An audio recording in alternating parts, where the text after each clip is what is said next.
Hey everyone! So today we have Steve Rader. Now, Steve is one of our most listened to guests of all time on the Human Cloud podcast, going 5 years running. Now, Steve was previously at NASA, and usually, I'm not gonna lie, in most of my keynotes, I literally just have a slide of what NASA is doing, and I just point to it and say NASA. And Steve is the person behind that. Steve, for 10 plus years, has really been on the cutting edge of leveraging flexible talent networks in a multitude of ways, not just freelance marketplaces, not just freelance platforms. He's really dug into open innovation. Now, here's one of the reasons that I love this episode, as well as just having Steve. I know, and we know, that a lot of you enterprises think that you are unique. You think that whether you're in banking or healthcare, whatever it is, you think that your use cases are too unique for flexible talent and for freelance platforms. And the reality is, if NASA can do it, are you sure that you can't? And over the next couple months, you're starting to see, you've probably already seen it, that we had Gig Eagle, the US's Department of Defense. We also are having, ahead of this one, or subsequent to this one, we're having one of the leading policy experts show why policies that are pro-independent worker, pro-flexible work are good for the economy as a whole. So listen, this episode is the start of a very large conversation related to why the future of work is flexible. Now, let me read out a couple quick stats, by the way, and you can find this all on our LinkedIn. If you're a Knowledge Hub member, find this in your portal. But we just released, as of yesterday, we released a study that shows that there's a 260% increase in US companies hiring flexible workers. Within that, we also showed the tangible AI impact, not just being people hiring AI experts, but hiring everything ancillary. And so how do you really make a play? Well, you need your go-to-market specialists, your website builders, your programmers. It's not just AI, it's everything around it. And there's been I'm gonna give you some quick numbers, 130% year-over-year increase in web developers, a 60% increase in translators, meaning going geo by geo, a 52% increase in programmers, and I'm not going to tell you all the data because you have to go to your Knowledge Hub to find it all. Now, without further ado, I want you to just fall in love with this episode with Steve, and then, most importantly, go drive some change. Steve, this is a blast to have you. I didn't tell you this at first. You are a top 5 all-time guest. Yes. Oh, wow. So the listeners love you. And what's beautiful is we can do a little light background on yourself just for those that don't know about you. If you don't know about Steve, I mean, where you been is the way I'd say it for you listeners. But so we'll do a light one. But most importantly, we're going to get extremely tactical.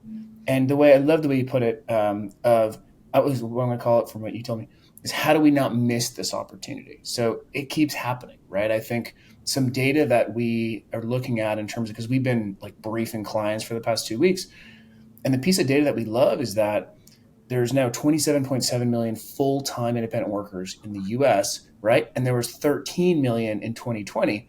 And we love that data for a couple of reasons. First being that these individuals survived a pretty terrible year, right? Inflation, layoffs. I mean, this was the year for us to get our ass kicked, and we did better than others, right? It wasn't a good year. We did better than others. Second, if people are full-time, obviously companies are paying. And so this is a real industry, right? The $2 to $5 trillion TAM is kind of real. Yeah. And then 3, there is some data related to, AI adoption, meaning independents really adopting it first. But so, my friend, how would you describe, and actually, let me give you a little framing. For you listeners, if we had a Mount Rushmore, it would be you, it would be Pat over at Catalent, right? It would be the early, so you'd be on our Mount Rushmore, but how do you describe yourself, Steve, and kind of the journey you've been on to get to here?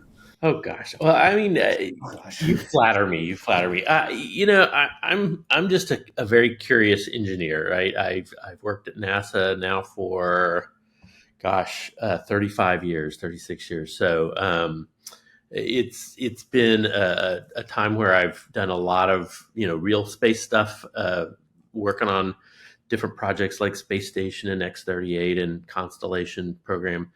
But about 10 years ago, I read Jeff Howe's book on open innovation, and it just turned my head around because I was like, the world has changed in a way that the way platforms can connect people and their brains and match them to opportunities and problems and solutions uh, has really just fundamentally changed the world, and it will continue to change the world. And so I've kind of become obsessed with all the ways that it's changing the world. And it really started with open innovation, which is these prize challenges, these big communities where you can post a challenge, and someone can find a solution that you never thought of because you've statistically got access to hundreds of thousands of people.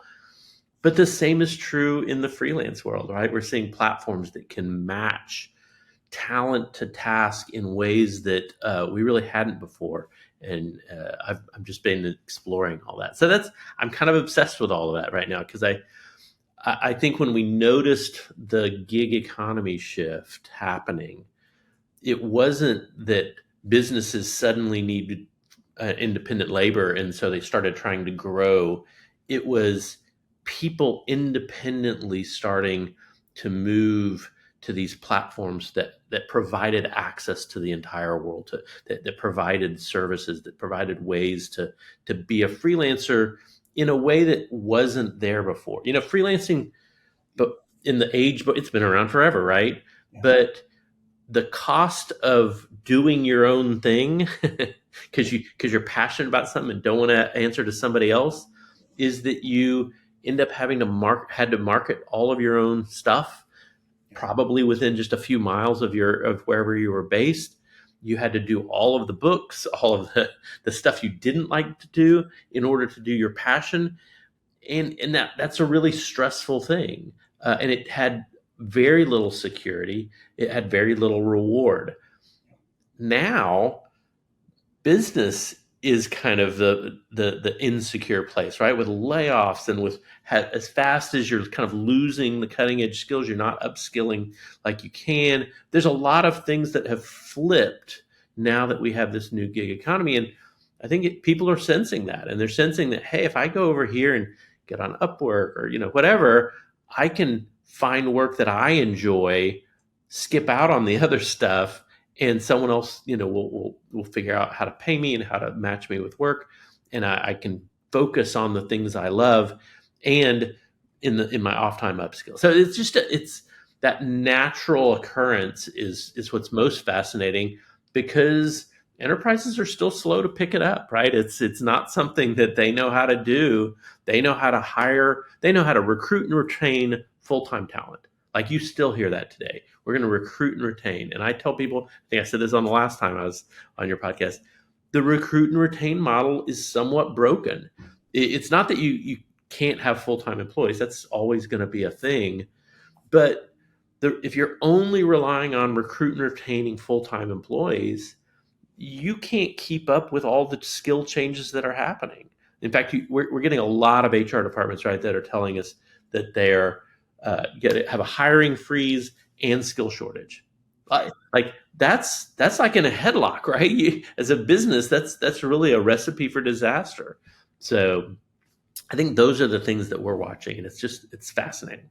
So there's two things I'm going to pick out there, and then we're going to get into. So we didn't do this in the last time, Steve, and I've never done this before. So this might be a total flop for me. What we're going to do next, but two things you called out. The first that really, really actually I hadn't thought about this way is if we were to look at similar, I'm not going to say same, but like similar technologies and their sort of adoption curve. And I'm going to use, Salesforce, and I'm going to use Uber, right? Okay. Those those were mostly driven by demand. Meaning, what made Uber work? It was important to have the riders, but it really was the fact that once I pushed that button, Yeah. I told all my friends about it, and it was like viral demand, right?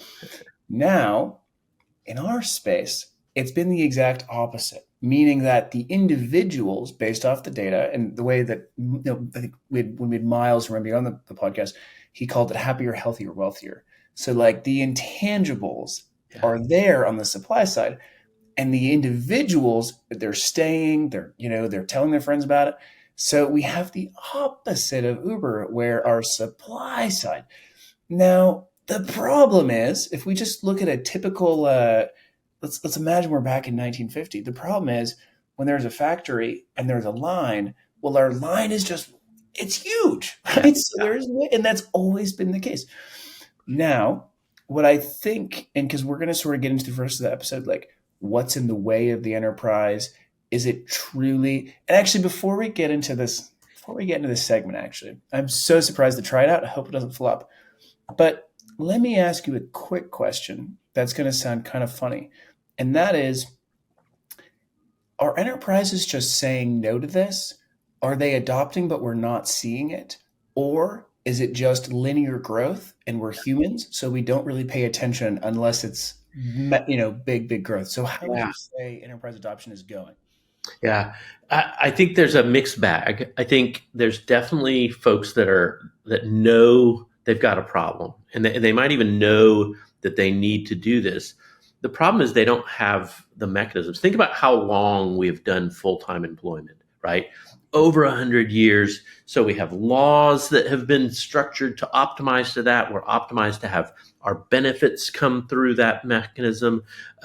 We've got all of our management and training all geared around careers that form. And in fact, a lot of companies still have kind of the 50-year-old, hey, come spend your life with us mentality of we're going to grow you, despite the fact that the data says that people aren't doing that anymore. So this trend's been happening for a while.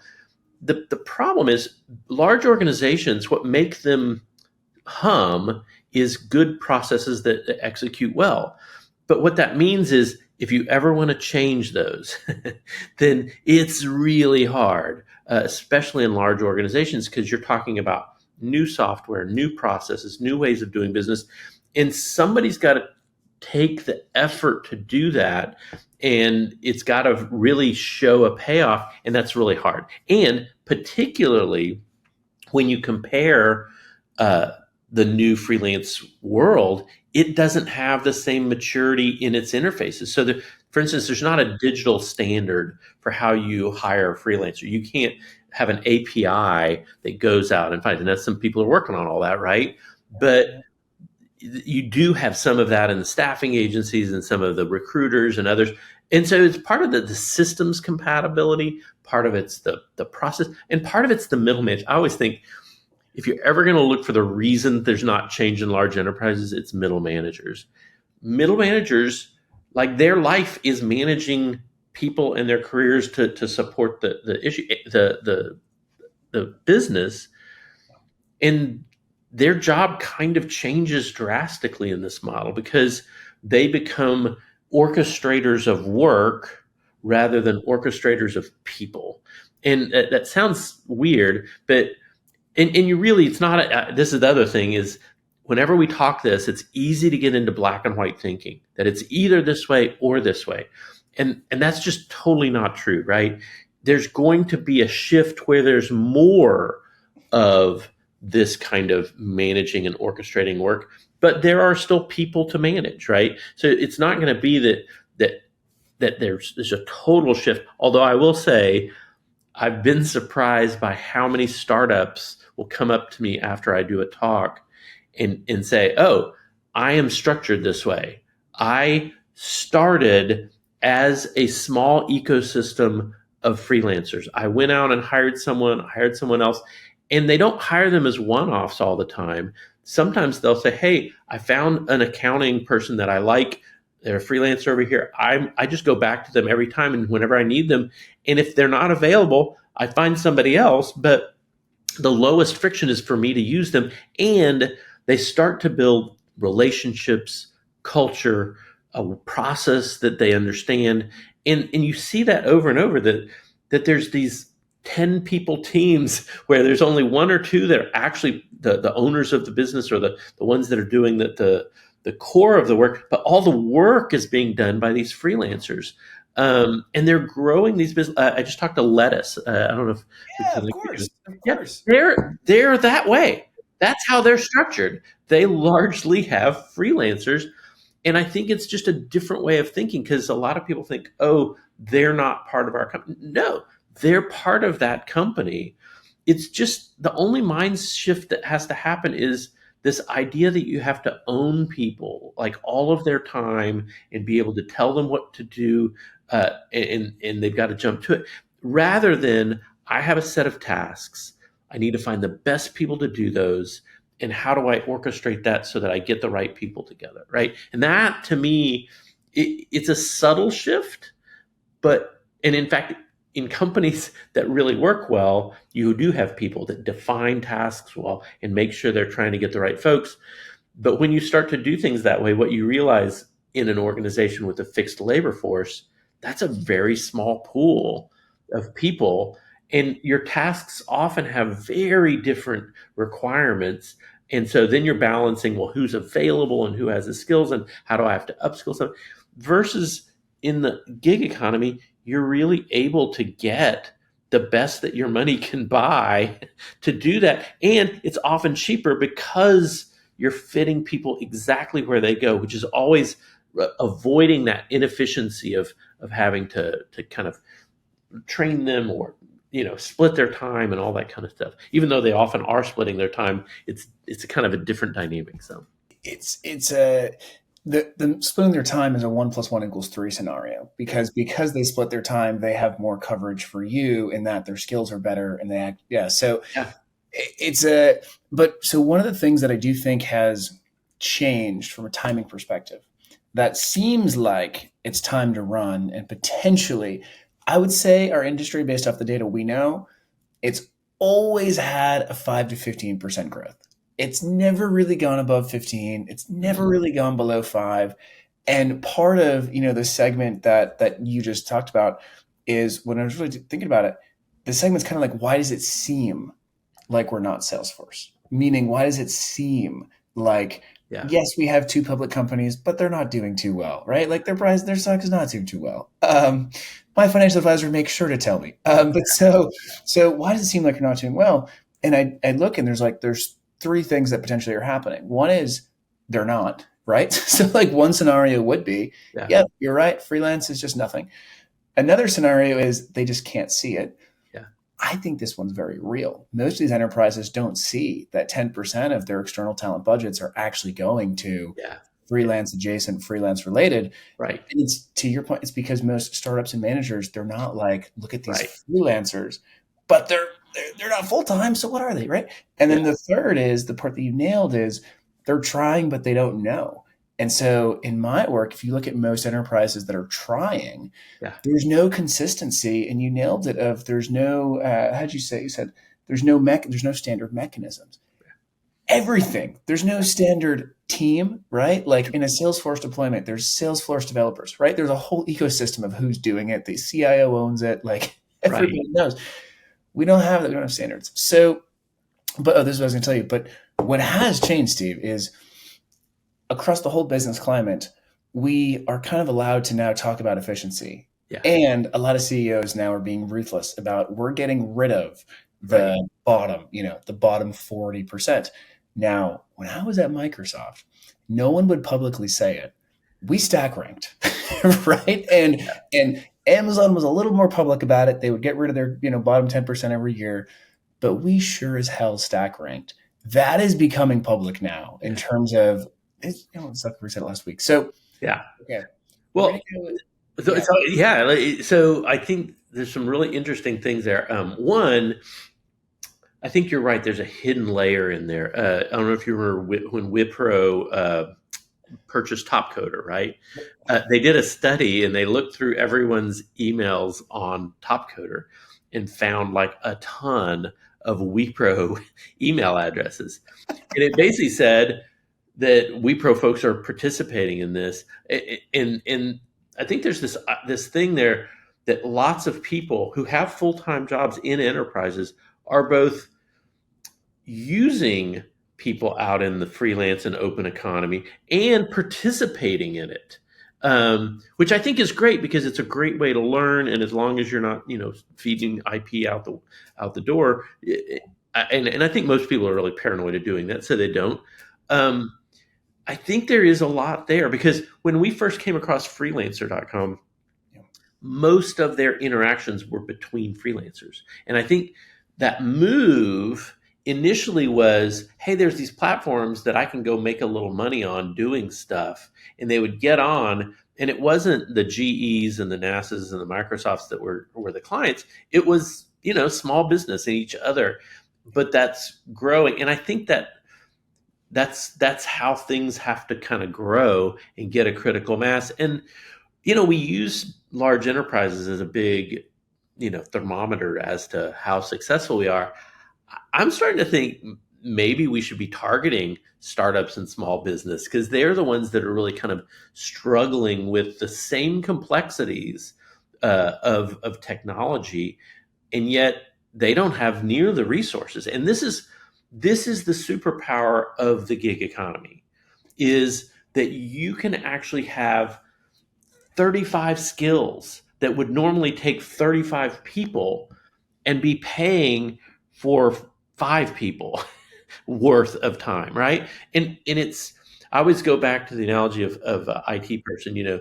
30 years ago, you could have one IT person that administered, a whole 150 computers and the networks and everything. You can't do that necessarily now because the skills, you like, go look at the certs required for IT people. Like, there's cybersecurity, there's cloud, there's software, there's APIs, there's all sorts of network layers, and that's happening not just in IT. That's happening everywhere. And so a general mechanical engineer, yes, can be trained to do a bunch of stuff, but at the end of the day, you need lots of little slices of people because our systems are more complicated. Yeah. So we polled. It's actually pretty interesting. At the end of last year, we polled around. I think it was around 200 startups, and we just asked them, "Hey, what's your thoughts on freelance?" Right? And we kept it very open ended because we didn't want to bias the data set in like only giving us good answers or bad answers. Right? So we just kept it as simple as that. We're like, "Hey," and you know how we did it was we said we're doing an article, and kept it very open. 3 themes kept popping up, and these themes were, and these behind these themes was, I mean, we were getting responses saying like we wouldn't exist without freelancers, right? Like we wouldn't have scaled without freelancers. And so these were successful startups. They were average. I think they were all like above 10 million in revenue. But so 3 things kept popping up. And the first one I think is going to surprise you. And it didn't, to me, it was like, whoa, that's powerful. Localization was actually one of the key, right? So you can be sitting in Yeah. Atlanta, Houston, Silicon Valley, you name it. But if you have a freelance pool in Manila or Oh, yeah. Singapore, right? All of a sudden you're a Singapore-based company. Yeah. And so whether it's customer service so localization was something that it was like, damn, that is real. So that was the first one. The second one was skills access from both a volume but also a diversification perspective. So it was, hey, we can have 5 engineers now, mostly because of the cost, but also efficiency. And then the third one was the executive experience. Really. Now, here was one of the kickers behind the executive experience that was such a cheat code in the best way. The execs, which were coming in as fractional, right? So they were coming in as like fractional CROs, fractional CMOs, whatever it was.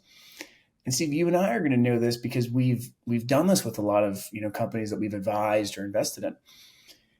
It's not necessarily my time you want. It's my own book of business and my own network. And so if you can get me as a Yeah. fractional executive, you can now skip 30 years of you having to get your ass kicked in this industry. So, right. So those were the 3 things that kept popping up that were like, oh my God, this is just, it's so crucial for a startup. Now, to your point though, and we should just be focusing on startups. My answer is yes, Yeah. and And the platforms that are doing well, they do have usually a good allocation. So I'm not gonna say they're all startups, yeah. but there's a reason that there's 800 platforms right now, and I think there's over 300 that we personally track, and most are doing neutral to 15% growth last year. So Interesting. yeah, so that's Yeah. that. And then what was the other thing you mentioned, which I'll probably I totally forget it now. Well, But yeah, I think we're also we're in this transitional phase, right? And transitional phases are always kind of just and a all delayed weird, one. right? Like right now, there's a huge push to get people to go back to the office, right? Which is just kind of mind-boggling. But you're going to see these kind of back and forth shifts. Same with legal. You'll get the protests of freelancers are taking everybody's jobs, and then and then the laws will change. And then have you seen that, right? Where laws are actually now starting to ensure that we can have both. That's all just the growing pains, right? But part of this is, I think, that the platforms themselves, these platform communities, haven't matured either, right? So there's several things that are happening. Like, one, most platforms try to be totally open to get as many members as possible. And while I'm a fan of that, I've also seen like Paro.io and Yeah, others where they have a threshold and you've got to get on there and you've got to earn your way on so that they can guarantee a quality.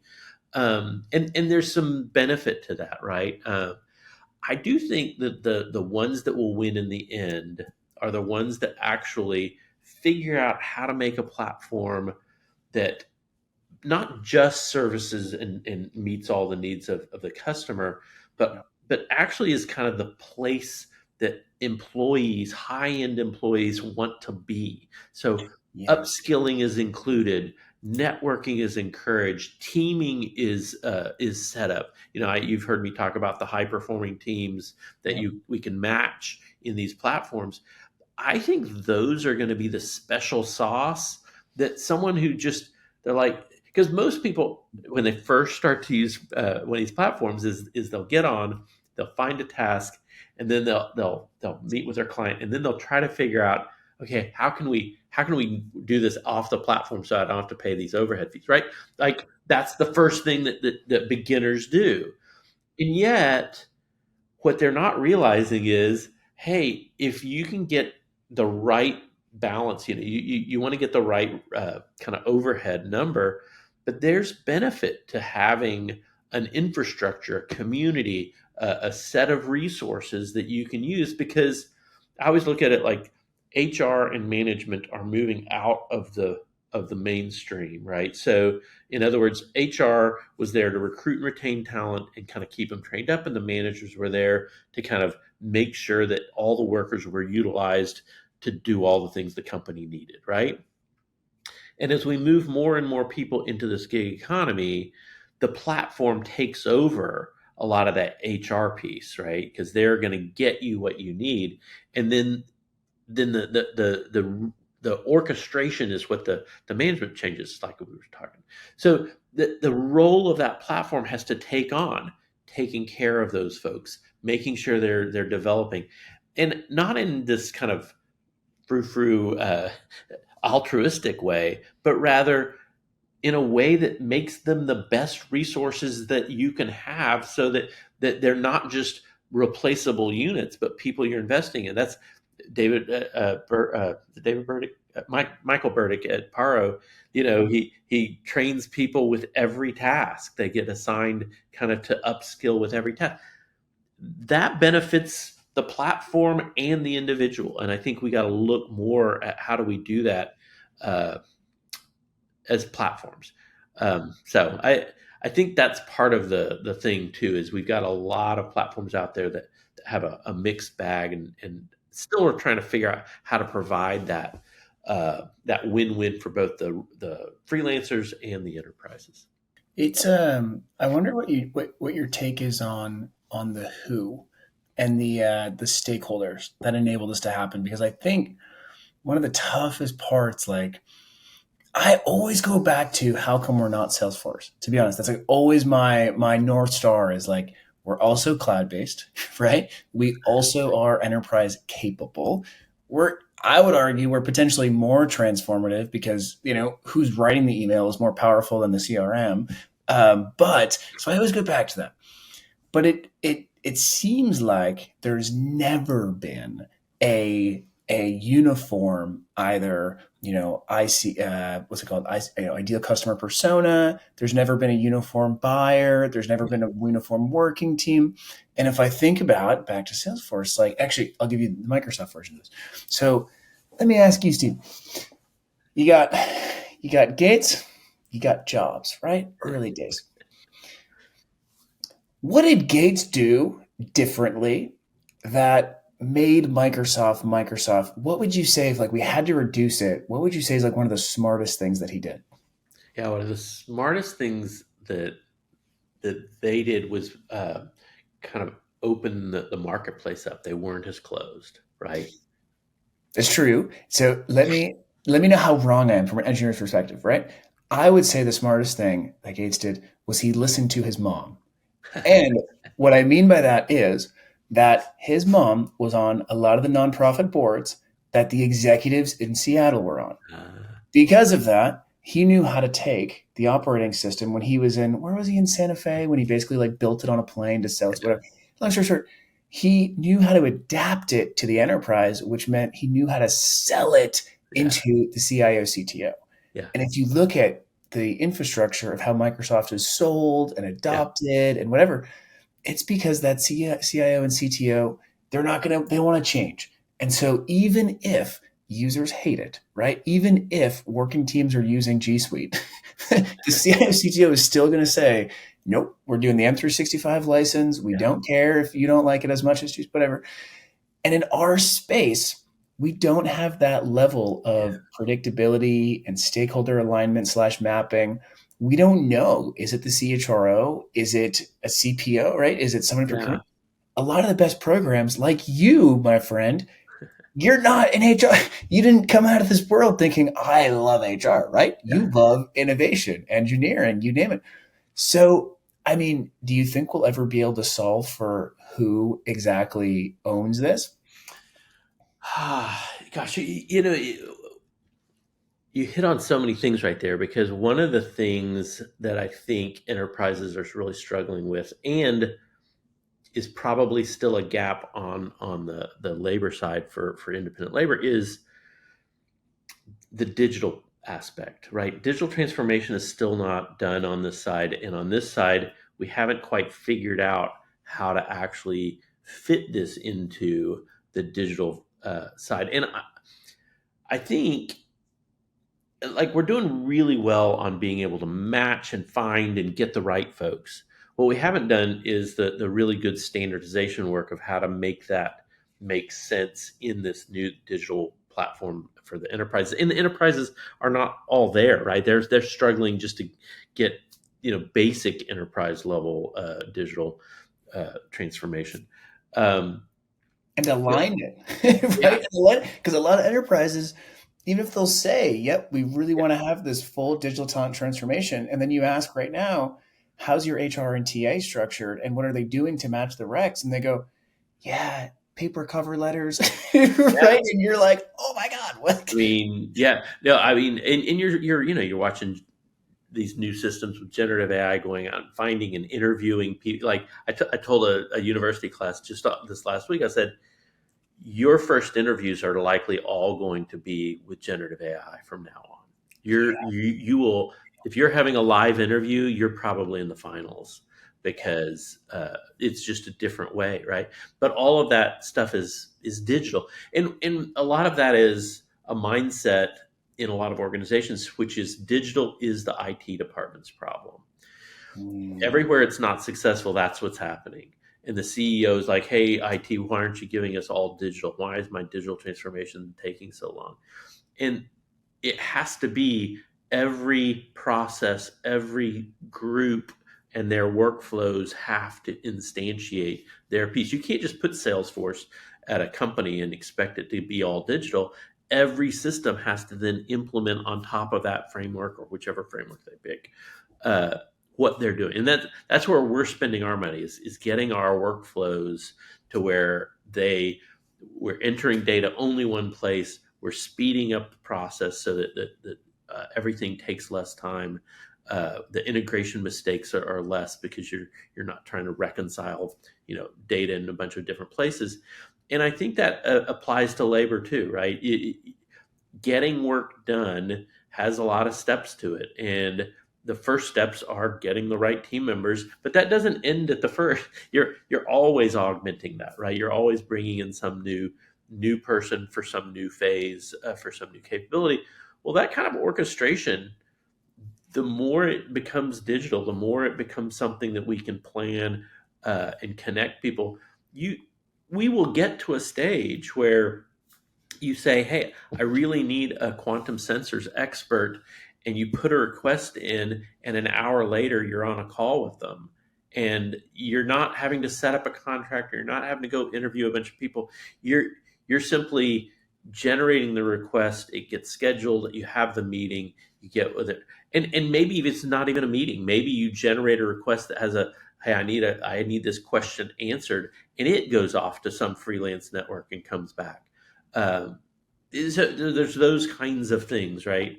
That I think it's that on demand where the patterns of who becomes the regulars emerges from how you use them. So in other words, the logic will be, I need this resource.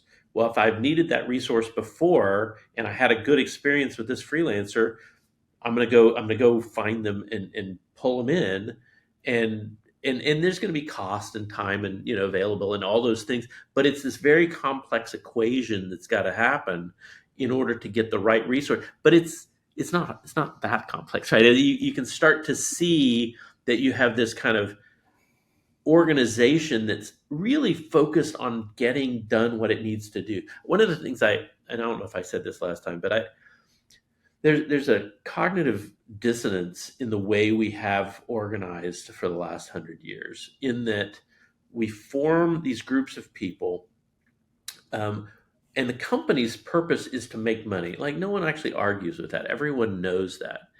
But we also know that happy people, motivated people do better work. And so there's this culture where we try to take care of it. And there's a real human need, right, to treat people well. So I don't want to take away from that. But from the business perspective, the business this is just the mechanism of business is about making money, and it is trying to keep its people happy and motivated to actually make that bottom line happen.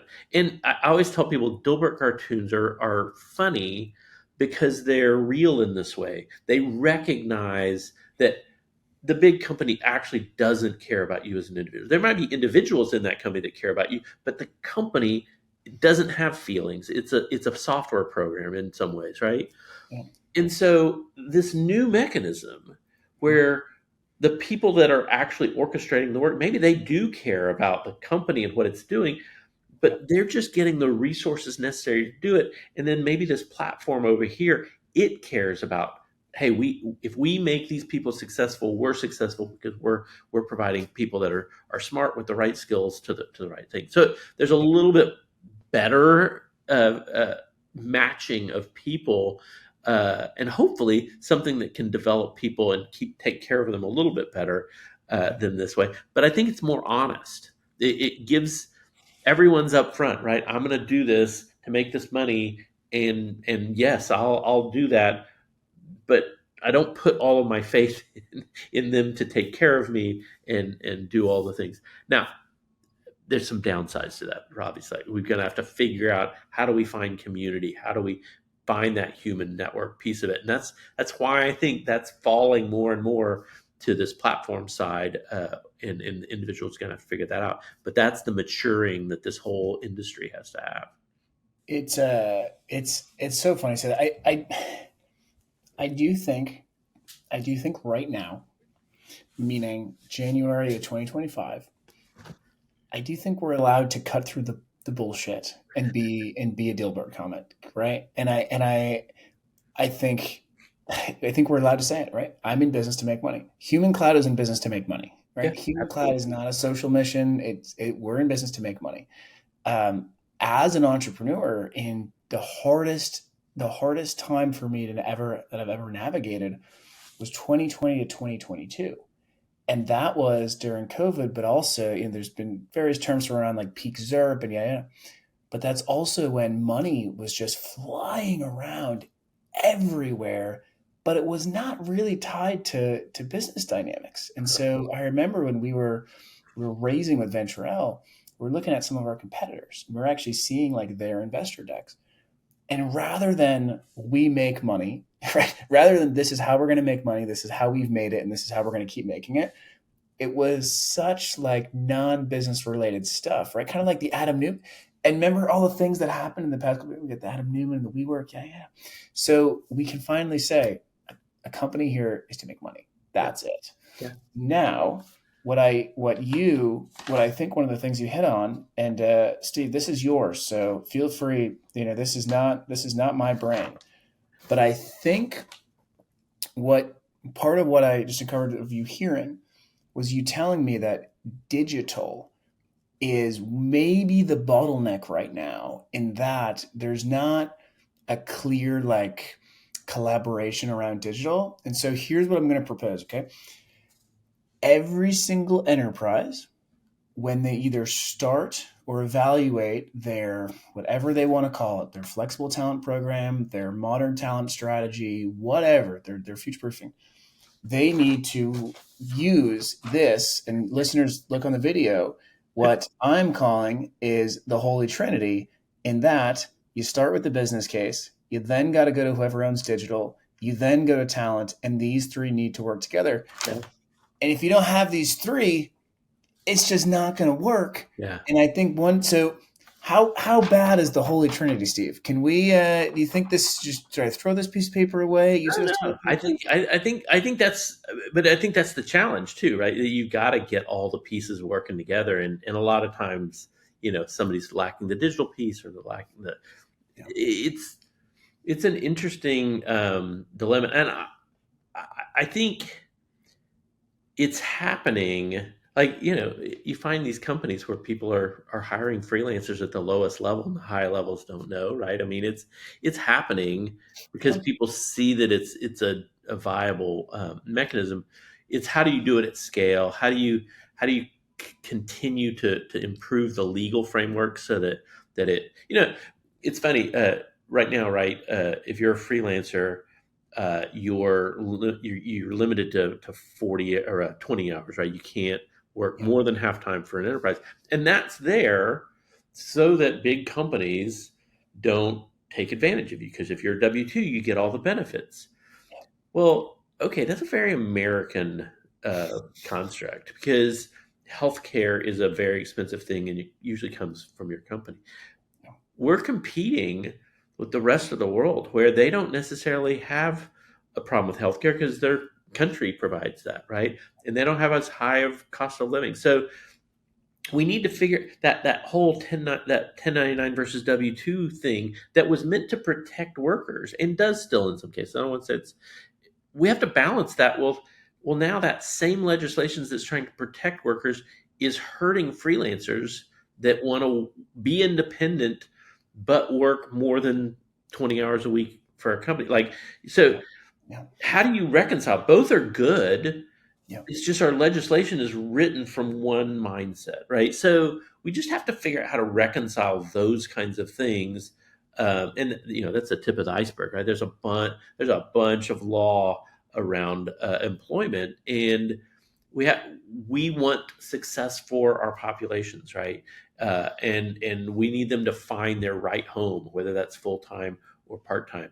Um, and we've got to make all of that thread together in a way. What's really weird right now is, again, we think of people either on this camp or this camp, but many people who are doing freelance work are doing it as a side gig to their full-time employment. Uh, Yeah. and I still go back to one of the big issues that we've gotten. The reason that talent is required in organizations is that they're not upskilling their people. And I say, look, you want a free upskilling program, go let your people do gig work. Yeah. Tell them you got 5% of your time and any time after work that you can participate in the gig economy and in open innovation challenges. Yeah. Just don't share our IP and tell me what you learn, right? Then Yeah. you learn from other industries. You upskill, you bring, and give them a focus. Say, hey, go do data science stuff Yeah. if that's what they want to do. It's funny. I'm reading Tom Sawyer right now. Going back in time, and it kind of floored me because the whole painting the fence scenario where he gets all of his friends to paint the fence. There's a quote that he has there where he says, uh, "Tasks that you want to do are fun. Tasks that you have to do are work."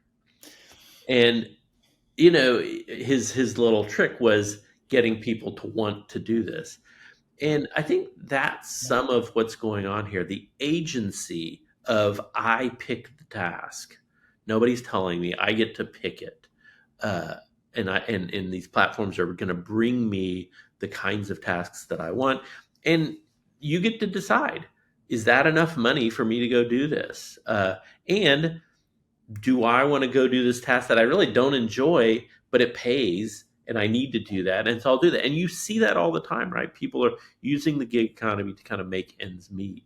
And there is some goodness to that because you get the flexibility and agency that you need as a human. Uh, there is a side that I think goes along with that we haven't accounted for well that needs to grow, and that is we need mentoring, coaching, and community. So how can these platforms start to provide community and mentoring and kind of guidance so that you maintain agency but with a support system, right? Because as much as I kind of bash the large organization model, it's got a lot of great things, right? You get community there, you get mentorship, you have a manager that's kind of telling you what to do every day, and some people really like that. And so, what's the balance there, right? Um, People really don't like the idea of machines telling them what to do, but at the same time, it's kind of like people are taking the next task and going and doing it because doing the task is the thing that they care about. Who's telling them they don't care? It I love the Tom Sawyer quote. It To me, a lot of the like the hook of like why should you do this? So many times to me, it's just instead of I'm always asking the other thing of like, well, why wouldn't you? And one of the like just assumed hooks, and I do think part of this is a generational in terms of most leaders that I know, we kind of skew towards this. It's just that like any leader, right? We have to live rules that were conditioned. But so flexible talent inherently runs by choice and by merit and by impact. Now, for every CEO listening, do you want to hire someone who's there because they don't want to be, but they want your benefits? That is really running based off of not wanting to get fired, but trying to do as little work as possible while not getting fired? Or do you want somebody who is is trying to be the best in the world at whatever skill or industry or problem statement they're solving for and wants to be held by their impact, right? Like if you look at what a freelancer, the social contract they sign says, I will work based off of my merit and you can fire me at any time. Yeah. No different than an entrepreneur, like building a business, Steve. Human Cloud, a client can fire us whenever they want. Yes, we have some terms.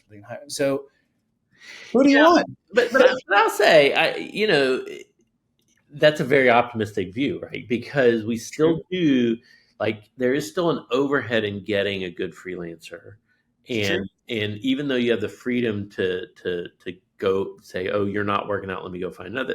That's churn too, right? And really, it's just got to get better. Like right now, it takes months to get somebody on board, and it's very expensive for a Yeah. full time. Whereas you try to do gig, you can do it really quite fast. Yeah. So there, obviously, you could do this maybe 3 or 4 times and still save yourself some money. but there's effort and there's time, and it does take time to build a good freelance network, and it kind of depends on the tasks you're doing. How much collaboration is involved? Is this a task that somebody can go off and do atomically, and you don't even have to see their face? You just have to get the deliveries that work. And I think labor in general, like particularly collaborative labor, like has like you got to be able to communicate with the person. They have to get what you're saying.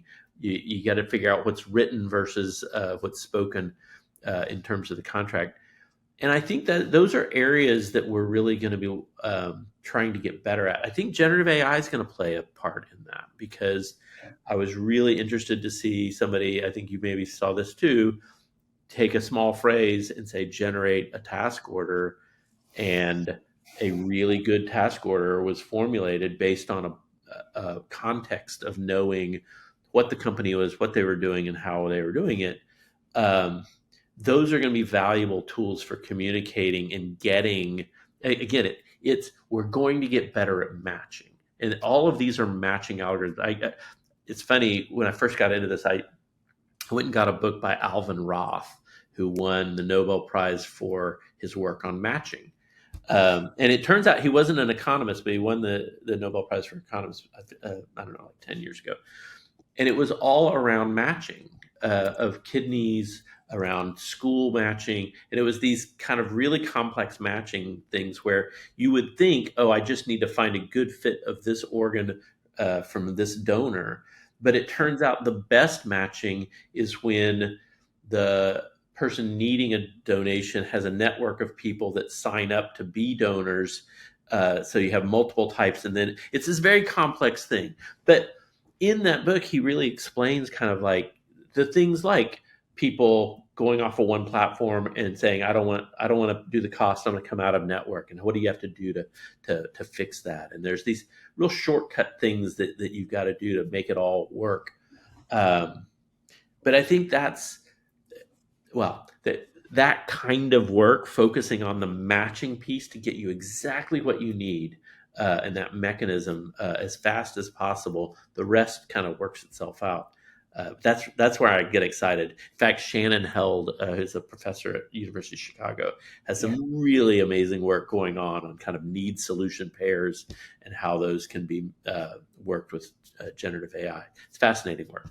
Well, I just bought that book, and so the book is bought. It'll be here, in a couple days. You let us know the links for those, for exactly what you're talking about. And Steve, we could talk for the next 10 hours. We could talk until every enterprise is spending $100 million plus, right? So that's when you and I will finally stop talking. But so most important question as we close is, one, where can our listeners find you? And then two, what message do you have for them? And the message can literally just be, reach out to me and let's talk.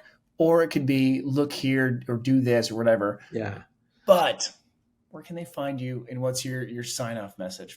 Yeah, usually the best way to contact me is over LinkedIn. I'm Steve Rader. You can find me fairly easily. Add the word NASA in there. You'll always come up with me. But I would say my message is, look, this gig economy and this, it really, it's not just the gig economy. This change in the way we're doing business is happening. It has to happen. The rate of change of technology is too fast and is only getting faster for the old way to work. If that full-time employment model is the only thing you need to figure out something else. And if you're an individual, this is an exciting time where you don't have to be one thing for one company. You can actually tune several skills, and there's a market out there. Learn how to use these tools. Freelancing is a superpower that you can use and be at the same time. You can literally be a freelancer and use freelancers to build more capability than you ever could before. And I think the bottom line for this is, we're finding better ways to tap into people's talent and into their brains and to use their creativity. And I think that networks out of it. Now, there's always a dark side. There's always people who are taking advantage of other people, and we want to really watch as we form this new way of doing business. To how do we keep people safe, and how do we keep companies doing things ethically? All of that's at play, but there's an opportunity here. I think that's my message: is there's a real opportunity here, and if this isn't part of your world, go look at it. It's there, it's happening, and it's unfolding before us. We don't actually know exactly where this is going to go, but the bottom line is the reason it's happening is rapid change. And the connectivity of the internet's enabling it and all these kinds of things. But the reason is why that rapid change is why the old model stops working. And so you've got to do something. And I think this is a really great way to have a very adaptable, lifelong learning based set of workforce that's going to actually be happier in the end, is my hope. I love it. Well, listen, everyone, go reach out to Steve on LinkedIn ASAP. And Steve, the Holy Trinity, we will see. We'll see in a week. Maybe we'll both wake up and be like, that was so dumb. But we'll get that visualized, get that quantified. And listen, we could talk for days. But thank you so much for hopping on the pod, Steve. Absolutely, man. See you. Thanks.